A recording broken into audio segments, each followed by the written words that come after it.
God, this is such bullshit, man. This is bullshit. Score, Chicago! Oh, my! man. Oh! That was pretty. Such fucking bullshit. But that was pretty, Sue. Check this out on the instant replay. Dude, do not.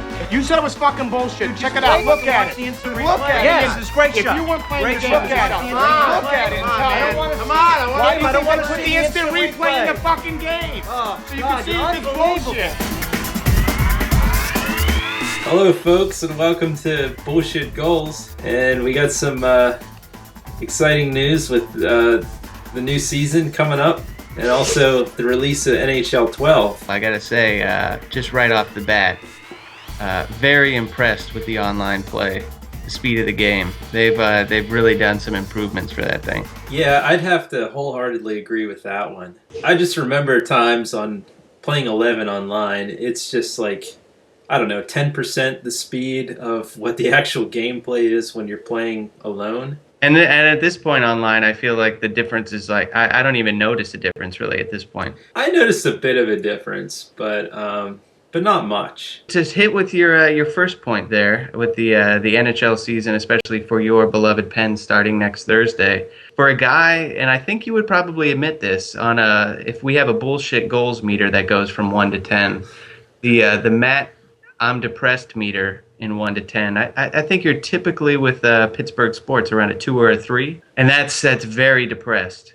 I'd have to say you're super excited about your Pens. I guess so. I mean, all the experts are calling for them to have a good year and for Crosby to make a full recovery at some point. And so, yeah, and I'm just happy that Malkin's playing. So I haven't seen you this excited since Target had 2-for-1 sirloin burgers.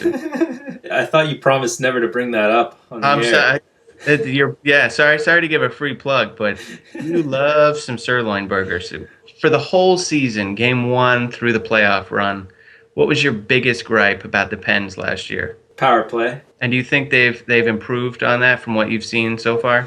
Yeah. They were playing Minnesota a few days back, and I think they went 4 for 6 on the power play. That against, of course, the team that Mike Yeo, ex-Penguins power play coach, is now coaching. You know what? I am so happy that you mentioned Mike Yeo. Well, I should also mention that Minnesota went 0 for 9 that game on their power play. Because you brought him up, we're going to start with question number 1. Insert fancy graphic here.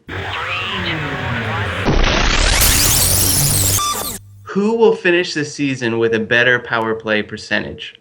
Mike Yeo's Minnesota. I don't even know what they are. Who is Minnesota? The Wild. Pittsburgh Pens. Not even close. I think the Pens are going to be in the top 15. The Wild will be in the bottom 5. They were really scraping the bottom of the barrel there. But didn't they just add some of my former Sharks? Oh yeah, don't they have Donnie fucking Heatley instead of Gucci now? Yeah. So you got Seto and Heatley. Maybe I spoke too soon. Second Pens burning question before we even get to BS goals. Over under. Crosby games played in the regular season. 41. Will he play more than half the season? You took a big I'm scared pause. This time I am going to go with the emotional guess and say over. He's going to go over 41 games this year. I think he's going to be back by November. Assuming Crosby plays, who finishes their respective season being knocked on their ass more? Crosby or Ben Roethlisberger?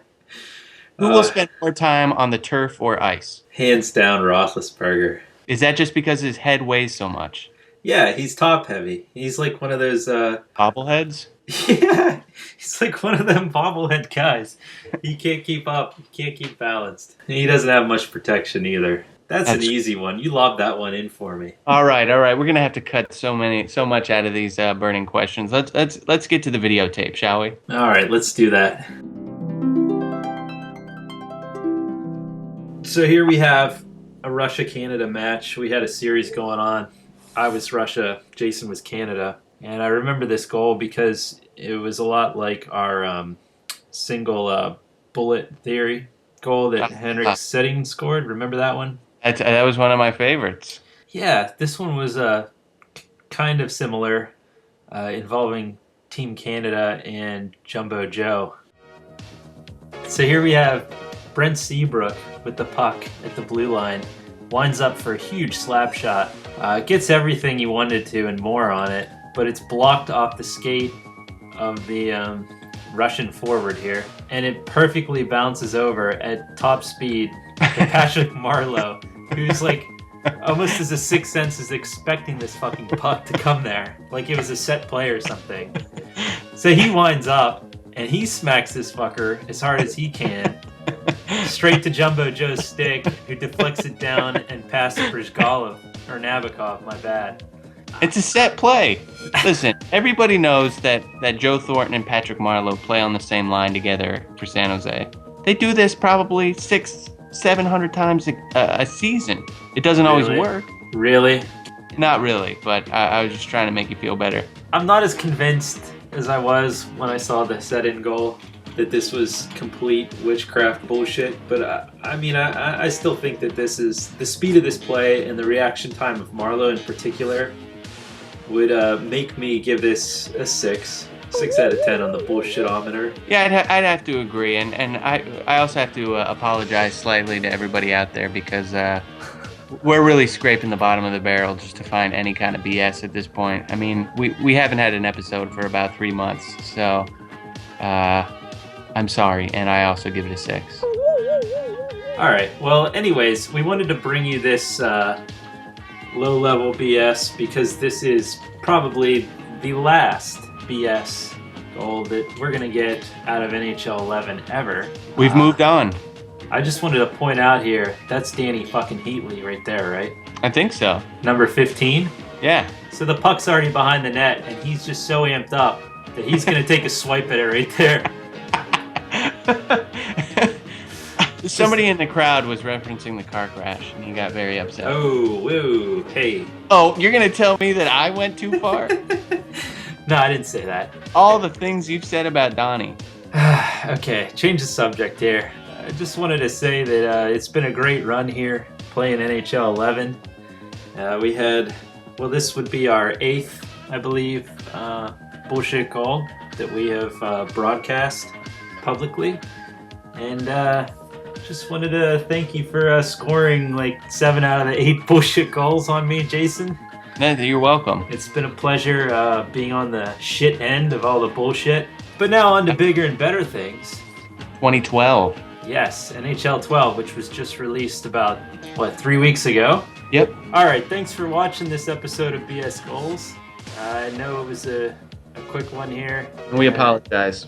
Yeah, we sort of apologize for the lack of content and flavor, but just want to let you know that we're still around despite the long hiatus, and that we hope to bring you some bigger and better bullshit in the year to come here with NHL 12. Thanks again. Go Wild.